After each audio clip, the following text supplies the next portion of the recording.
dos intrigantes, fantásticos, improváveis e livres da contenção sem graça da realidade. E hoje vamos falar sobre a oniromancia, a arte de predizer o futuro por meio da interpretação de sonhos, com o Frei Rafael Silva, que é formado em filosofia e teologia. Frei Rafael, inicialmente muito bom tê-lo aqui conosco mais uma vez, sempre bom recebê-lo aqui em nossos estudos, em nossos estudos também agora, né? Vamos estudar o sono com ele a partir de agora.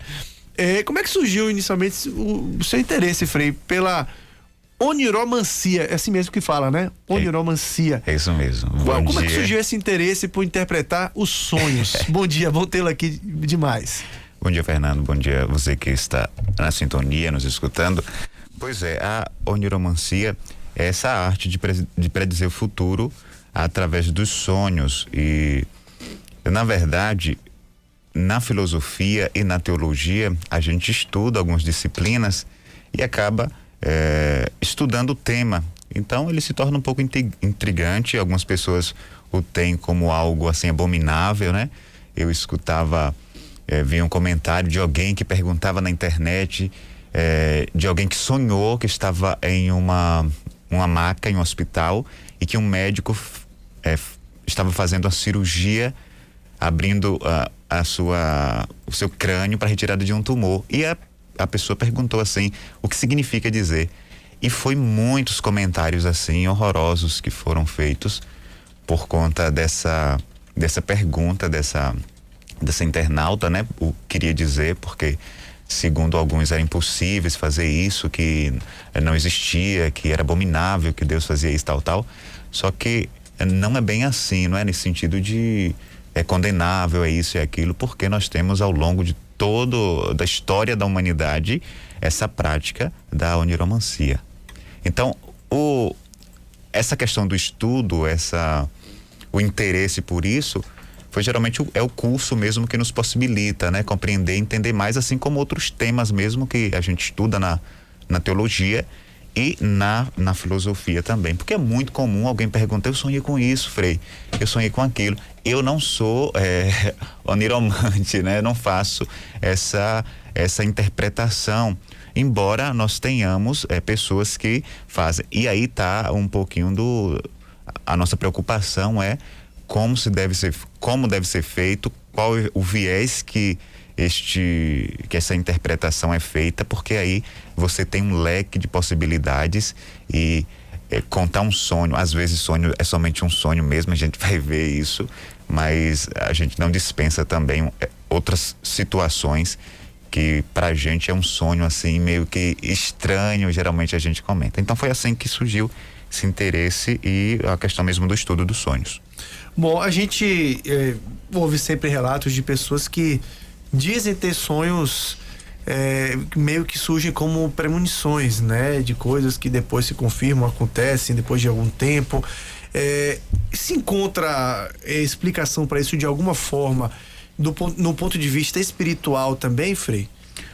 De uma coisa nós sabemos, desde a antiguidade os povos utilizaram dessa prática, né? Você tem aí no Egito, na Grécia, você tem pessoas, você tem práticas de estudo de oniromancia que de fato se diziam, né? Se tinham esse conhecimento de que o sonho ele pode predizer o futuro. Então todo rei geralmente tinha ali alguém que fazia essa interpretação. Nós temos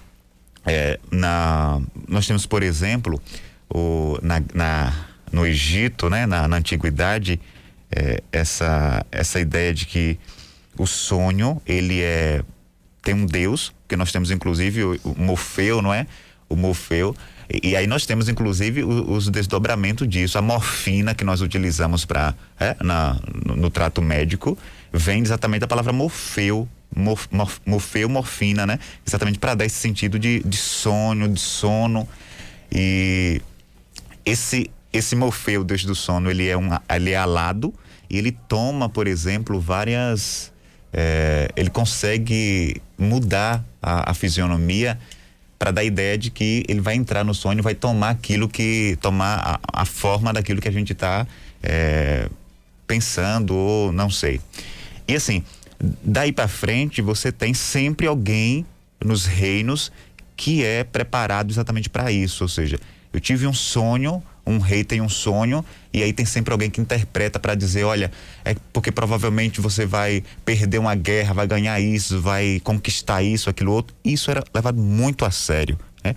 Então, na antiguidade, na Grécia você tem também essa questão, e na Bíblia também você encontra bastante isso. E aí o povo se confunde muito, porque muita gente condena, acha que é uma prática terrível, abominável, só que esquece que Deus, por muitas vezes, ele utiliza dos sonhos para revelar, não é? Então, em Gênesis você encontra Deus se revelando com sonho, né? E tem uma importância enorme. No Novo Testamento você já tem uma diminuição, mas você tem, por exemplo, José, o esposo de Nossa Senhora, que é revelado em sonho que Maria está concebendo, que Maria não o traiu, né? Não traiu, mas que está concebendo exatamente do Espírito Santo. Ou seja, é em sonho que José é revelado. Os magos também, em sonho Deus revela que Herodes, que é para voltar pelo caminho, outro caminho, porque Herodes quer matar o menino, não é? Então, é pelo sonho. Então, Deus sempre se revelou, e a Bíblia traz isso com muita frequência. E aí eu fico meio que pensando assim, quando alguém emite um juízo de valor a respeito de uma situação e acaba não tendo conhecimento daquilo que tem, ou não tem um estudo prévio sobre isso, porque quando você diz assim, a Bíblia condena, obviamente mais à frente ela vai dizer, né, que algumas práticas são abomináveis e são condenáveis, mas Deus utiliza muito dessas. Aí tá a questão, ora, é como você pedir um conselho a alguém que você não confia, ou que você não tem tanta intimidade, e perguntar o que você acha que eu devo fazer sobre isso. Assim também seria você colocar o seu sonho, dizer que eu sonhei com isso, aquilo ou aquilo outro, para alguém que pode fazer uma interpretação totalmente contrária daquilo que é. A psicanálise diz que todos os elementos de um sonho, ele diz alguma coisa. Então, nem sempre um carro num sonho é um carro, né, pra gente. Geralmente é uma outra coisa. Só que se precisa de uma análise, né, uma análise mais detalhada sobre isso. Porque, caso contrário, a gente começa a imaginar que o que vai acontecer comigo amanhã foi porque eu tive aquele sonho tal.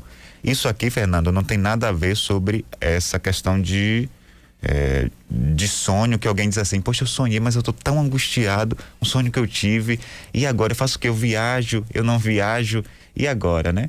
Então, aqui entra mais uma questão mais de sentido, de sexto sentido.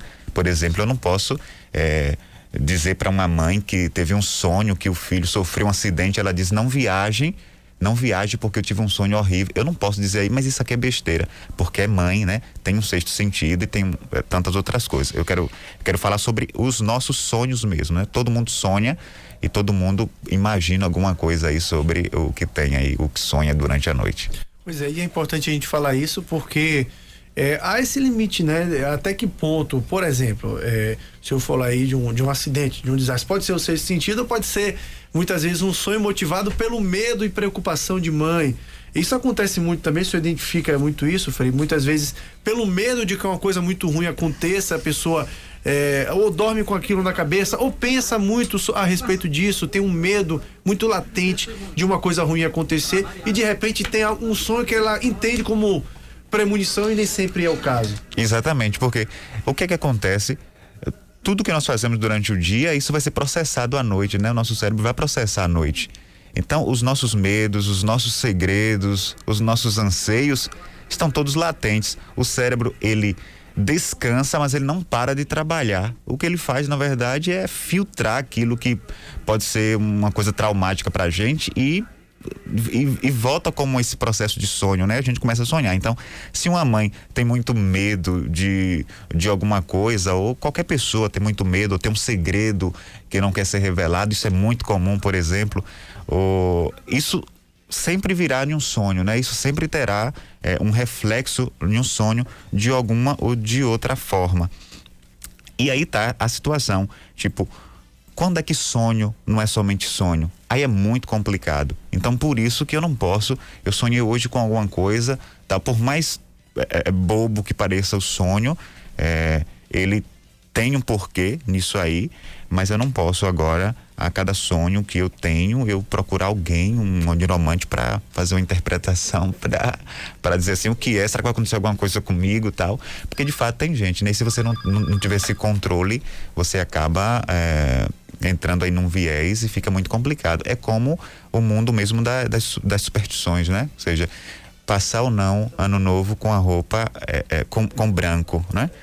Tipo, e se eu passar com preto, será que alguma coisa que acontecer comigo depois foi porque eu passei, né? Então vai ficar sempre essa coisa e às vezes nada, quer dizer, a cor de minha roupa não influencia como deve ser o meu ano. Embora quem vista branco ache interessante, né? Para virada do ano. Então sonho tem muito isso também. Eu acho que o cuidado que nós devemos ter nessa tomada de decisão, de contar o sonho, por exemplo, é muito importante. E cuidado com quem você vai pedir para fazer a interpretação do seu sonho, porque pode ter alguém querendo lucrar com isso, né? Pois é, e o senhor, na própria vida eclesiástica, isso deve ser também um desafio grande, né? Porque, por exemplo, uma pessoa que, a gente está falando de um sacerdote, ele tem um poder, a palavra dele tem um poder muito, muito forte sobre as pessoas, que as pessoas confiam muito no sacerdote, sempre muita gente tem, né, aquele padre que é um conselheiro muitas vezes, que vai conversar, e quando sabe que o senhor estuda um pouco a questão da oniromancia, deve sempre ser consultado nesse sentido, né, Frei? E acontece muito isso, só sonhei com tal coisa, o que é que isso quer dizer? E aí vem aquele peso da responsabilidade, meu Deus, eu tenho que ter cuidado até com as palavras. Sim, aqui. Porque na verdade quando alguém chega até nós, às vezes a pessoa já vem com porquê, né? Sonhou, já sabe o que imagina o que deve ser, mas chega pra gente que é pra gente dar um parecer ou sugerir alguma coisa. Eu tenho muito cuidado nisso, porque certamente quando você conta um caso, qualquer que seja, né, a nível de família, pessoal, geralmente a pessoa já tem o que deve fazer, já sabe o que deve fazer, só que quer um aval de alguém ali, né? Para dizer assim, não, olha, o que vai acontecer, o que você deve saber, você já sabe, aí já está em você só precisa tomar algumas decisões. Mas o povo frequentemente vem. Só que, por exemplo, quando alguém chega para dizer que está com a frequência de sonho, geralmente a gente sabe que não é a nível espiritual, né? Tá no nível mais psíquico mesmo, aí tem que encaminhar a criatura para um profissional mesmo de saúde, porque assim, sonhos constantes com a mesma coisa, todo mundo sonha. Isso tem gente que fala assim, não sonho não. Sonha, todo mundo sonha, embora a gente esqueça aí às vezes o sonho que teve, mas eu tô sonhando frequentemente com isso aqui, então procura um profissional, um psicanalista, que é para dar uma olhada aqui, porque deve ser alguma coisa que talvez precise ser resolvido, né? Então, essas coisinhas assim, a gente sempre tem que, na confissão, chegou, não a nível espiritual, tem que encaminhar a criatura para um profissional, porque nesse campo aí, a não ser que o sacerdote seja formado também em psicologia, porque é um campo, por exemplo, que a gente não pode entrar. Eu não posso dizer nada de psicologia, porque aí eu estaria fazendo uma coisa ilógica, visto que eu não tenho conhecimento nesse campo. Então, o povo chega para contar de sonho, né? O que acha, o que deve fazer. Então, o nosso cuidado tem que ser muito, assim também como aconselhamento, não é? Aconselhamento, você tem que ser muito, muito, muito seguro ali, e o interessante é você fazer um acompanhamento com a criatura e não simplesmente aconselhar, porque eu posso chegar assim, eu tô querendo fazer isso, tô querendo me separar. Como é que eu digo para alguém, como é que eu aconselho alguém que está querendo desfazer uma relação que a igreja considera como indissolúvel? Como é que eu falo algo para essa criatura? Aí tem que ter muito cuidado, porque tem que entrar em outros campos e tal. E eu não posso dizer, vá, se separe, porque aí depois a criatura se separa e diz, foi o Frei que pediu para me separar.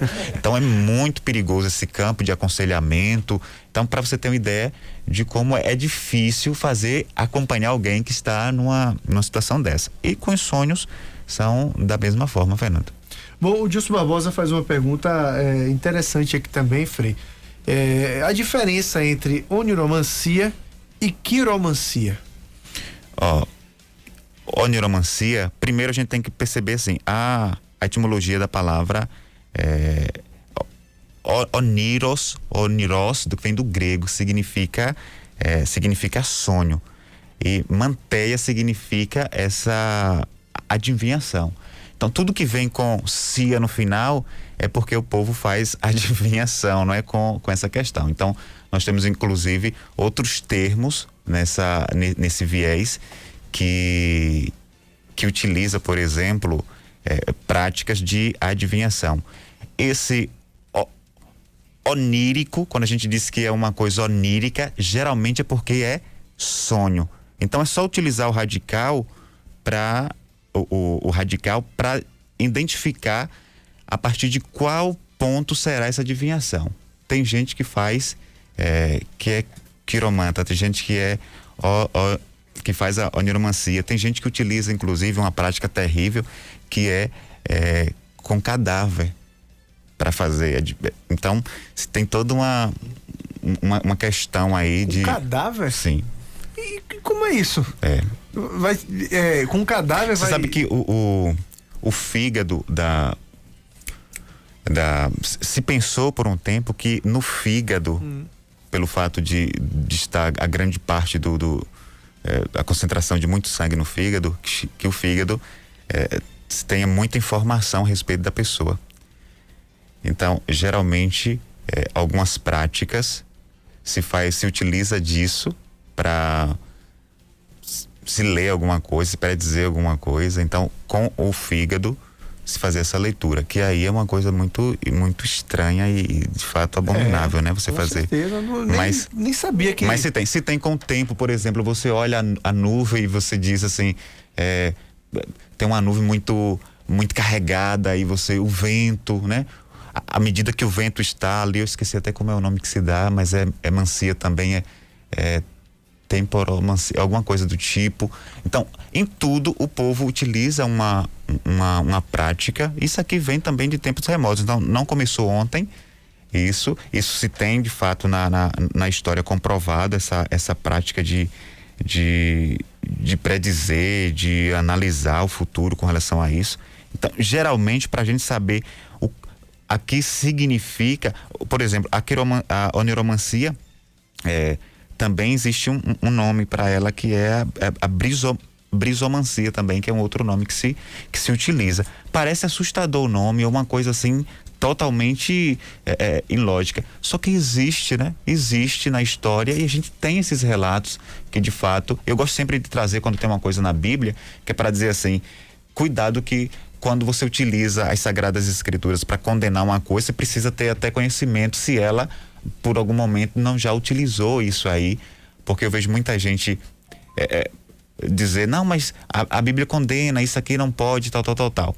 E lá na Bíblia foi utilizado, né? Foi utilizado.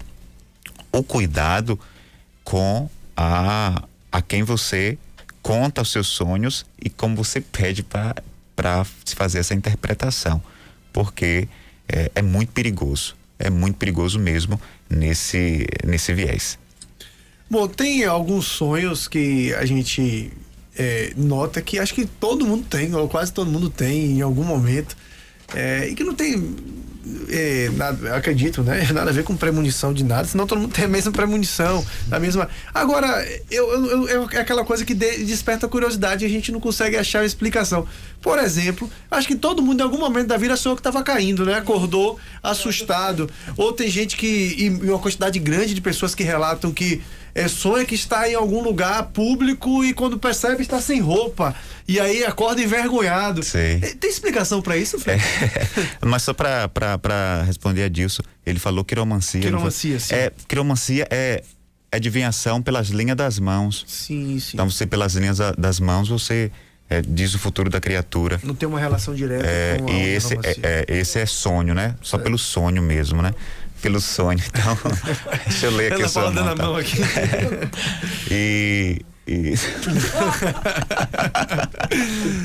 Mas tem toda uma explicação para isso. Por exemplo, se eu, por exemplo, me sinto inseguro a meu respeito, provavelmente eu vou sonhar que estou sem roupa na frente de uma multidão, né? Aquela coisa, fala muito mais sobre a pessoa mesmo, né? Exatamente, né? Eu vou sonhar que estou sem roupa, então, uma coisa meio que um constrangimento, né? Então, cair pode ter qualquer outro significado, mas geralmente, Fernando, é sempre um reflexo daquilo que a gente tem. Eu tenho um segredo que não pode nunca ser revelado. Geralmente eu sonho, sei lá, com alguém contando isso aí, né? E isso pra gente gera aquela situação de você acordar com os batimentos acelerados, porque nosso corpo todo tá trabalhando, né? Durante o sono, não é? E principalmente, agora nós temos, por exemplo, a capacidade de dar uma burlada no sonho, né? Dar uma burlada no sonho, porque eu não sei se vocês já sonharam e já tiveram aquela sensação de que o corpo foi paralisado, que é uma estratégia do nosso cérebro, né? Pra gente não dar um soco em quem tá do nosso lado, principalmente quem tem vida a dois aí, que são casados. Imagine se sonhar que tá numa briga e acabar arrebentando a cara do seu companheiro ou do seu companheiro. Vai explicar isso depois. Então, assim, o cérebro faz isso, às vezes paralisa, você sente que não tá, quer dizer, não mexe nada, só que tem gente que burla isso, porque na lógica não deveríamos nos mexer. Exato. E aí tem gente que fala, tem gente que de fato dá soco, levanta, tal, fala alguma coisa. Então isso é burlar a situação, né? Burlar ali o sonho. Mas isso acontece. É reflexo exatamente daquilo que é feito. Que o nosso cérebro é muito inteligente, né? No sentido de pegar, por exemplo, em algumas situações, você sonha que alguém atirou em você. Geralmente você nunca sonha morrendo, você acorda logo, né? Você não sonha morrendo, eu morri e tal. Geralmente recebeu o tiro, alguma coisa, você assusta, ou acontece uma outra sensação, tipo, o tiro não dói, né? Então exatamente o cérebro tentando aliviar quando nós acordamos, pra gente não ter uma coisa pior, assim, porque não tem como eu sonhar com a experiência que eu nunca fiz, né? De morte. Como é que eu faço isso? Então, para dizer que o sonho, ele tem toda uma questão do nosso dia a dia, tem muito do nosso dia a dia, dos nossos afazeres, das nossas coisas, de tanta coisa que a gente faz no dia a dia, que à noite nós precisamos fazer mesmo, passar na peneira aí, só ficar com aquilo que de fato é interessante e é essencial. Eu tô rindo aqui pela mensagem que o Dilson Barbosa manda. Manda aqui, eu já tenho a resposta, né, Dilson? Isso quer dizer mais por um medo que você tem do que qualquer coisa. Dilson falou aqui, eu sempre sonho que estão roubando meu Fusquinha. Calma, Dilson. Não é premonição, não. A sua Ferrari tá bem guardada. Significa mais ou menos isso mesmo. Significa, né? Dizer, Dilson, que você tem muito amor por esse cara. Dilson tem, deixa eu explicar aqui. Dilson tem um Fusquinha, um Fusca 1966, todo original, vermelho Ferrari, por isso que ele disse que é a Ferrari dele, né, guardado na garagem, que era um sonho antigo que ele tinha de comprar um Fusca 66 original, com suas particularidades, que tem retrovisor apenas de um lado, porque na época era assim, entre outras coisas, né? Então é muito bonito mesmo o Fusca que ele tem. E ele conseguiu realizar esse sonho que tinha alguns anos atrás, né? Tá lá, tá até precisando dar um nego no carro que tá parado, né? Tem peça para trocar aí, para voltar. Acho que o carro tem possibilidade de rodar agora, porque tem que trocar uma pecinha ou outra. Mas essa eu não imaginava, não. O Barbosa sonha com alguém roubando o Fusquinha dele. Calma, viu, Dilson? É só o medo que você tem. É o afeto aí que você tem. É como você sonhar perdendo alguém que você ama muito, não é? Então isso aí quer dizer, é o afeto que você deposita ali e o medo que você tem de perder aquilo. Provavelmente é isso aí, Dilson. Assim como tem a motivação muitas vezes pelo desejo de que alguma coisa aconteça também, né? Quem nunca tava num sonho tão gostoso que acorda e fica forçando pra tentar voltar a dormir pra ver se volta pro sono. Nunca dá certo, né? Mas para ali, meu Deus, por que eu acordei agora? Eu não podia ter acordado daqui a 5 minutos pra esperar aí, aproveitar um pouco mais a viagem que eu queria fazer, ou alguma coisa assim. Então é aquela coisa que o senhor falava, né? Tem esse lado espiritual do sono, você pode realmente estar recebendo um chamamento, pode estar recebendo um aviso ou algo do tipo, mas tem muita coisa da gente mesmo, do medo, do desejo também, né? Sim. Por exemplo, tem um Santo Agostinho, que fala, né? Tem uma frase muito interessante, que ele em uma oração ele reza a Deus e diz assim, e diz: mas Senhor, acontece coisas comigo no sonho que eu, de forma lúcida, nunca faria aquilo. Aí depois no finalzinho ele diz assim: mas meu Deus, o que é que me separa do eu lúcido e do eu que estou dormindo, né? O que é que há de diferente nisso? Para dizer, olha, o sonho tem muito de mim ali, né? Muito de mim, uma coisa que você nunca faria, por exemplo, de forma lúcida, você vai lá e faz no sonho. Sonhei que eu matei alguém, sonhei que eu fiz isso com alguém. Poxa, você diz, eu nunca faria uma coisa dessa, mas no sonho eu faço. E uma outra questão é que os meios externos, eles interferem, por exemplo, no sonho. Quem foi que nunca sonhou aqui? Eu, por exemplo, sonho bastante. Tá acontecendo alguma coisa, tal, tô escutando um sonzinho, tal, mas é meu despertador que tá tocando do lado, né? É meu despertador. O despertador entra no meio do sonho, né? Exato, entrou ali, tal. Então, o meio externo, ele interfere um pouquinho no nosso sonho. Ou você dormir sem se alimentar direito e depois sonhar que tá comendo uma coisa muito gostosa, já aconteceu bastante. Então, só para dizer que a nossa sensibilidade para isso é muito grande. Para encerrar, Frei, tem gente que fala assim, eu não sonho. O senhor até meio que já respondeu. E o senhor falou, tem gente que não lembra do sonho, né? Mas todo mundo sonha? Todo mundo sonha. Isso é comprovadamente, né? Que todo mundo sonha. E por que tem uma diferença que é você... Eu sonhei ontem, só que eu não consigo me lembrar do sonho. Aí eu não sonho. Uma pessoa que nunca sonha, aí tem que ter um problema psíquico muito grande. Aí você tem que ser encaminhado para mas todos sonhamos, a não ser que você tenha esse problema. Eu tô rindo aqui porque a Bárbara, ela costuma dizer isso aqui, eu não sonho, cuidado, viu? Mas a possibilidade de ela não lembrar dos sonhos é muito não lembrar, maior, aí não lembrar do... Ela começou a rir aqui porque certo dia aqui, a gente falando sobre sonho, né? Aqui no intervalo comercial, conversando, eu, Ana Paula, todo mundo. Ela não é do sonho, não. Não sonho, só que é um mecanismo mesmo do nosso cérebro de fazer com que, por exemplo, neutralizar, porque, por exemplo, tem sonhos que nós não precisamos de fato lembrar. Às vezes é muito. E isso é muito forte, por exemplo, a carga de informação que. Isso é cancelado, não é? É uma autodefesa. Então, exatamente. Então, tudo que acontece... Né? E a gente acaba não lembrando mesmo, mas todo mundo sonha. E a grande maioria do povo fez uma pesquisa que mais de 60%, 68% acreditam que o sonho tende a ter um significado aí muito importante em questão de futuro e tal. Ou seja, o sonho não é somente sonho, né? Como nós dizemos. Frei Rafael Silva, eu podia ficar falando de sonho aqui, sonhando com o sonho um bom tempo aí, viajando nisso. Porque a gente tem, um assunto muito vasto, né? Tem a questão do próprio sonambulismo, muita coisa. Acho que vale a gente marcar outros papos também a respeito do assunto, porque é algo realmente instigante, porque todo mundo sonha. E muitas vezes tem significado e você não dá importância, ou não tem nada a ver, você está interpretando já que vai acontecer uma coisa extraordinária ou muito triste, e muitas vezes não tem, você sofre e fica feliz sem necessidade. Feliz, ok, é sempre bom estar feliz, mas o sofrimento muitas vezes que causa. Mas eu acho que a gente cabe uma sequência, viu? Até dividir em assuntos. Sonambulismo, sonho bom, sonho ruim, sonho de premonição, sonho espiritual, enfim.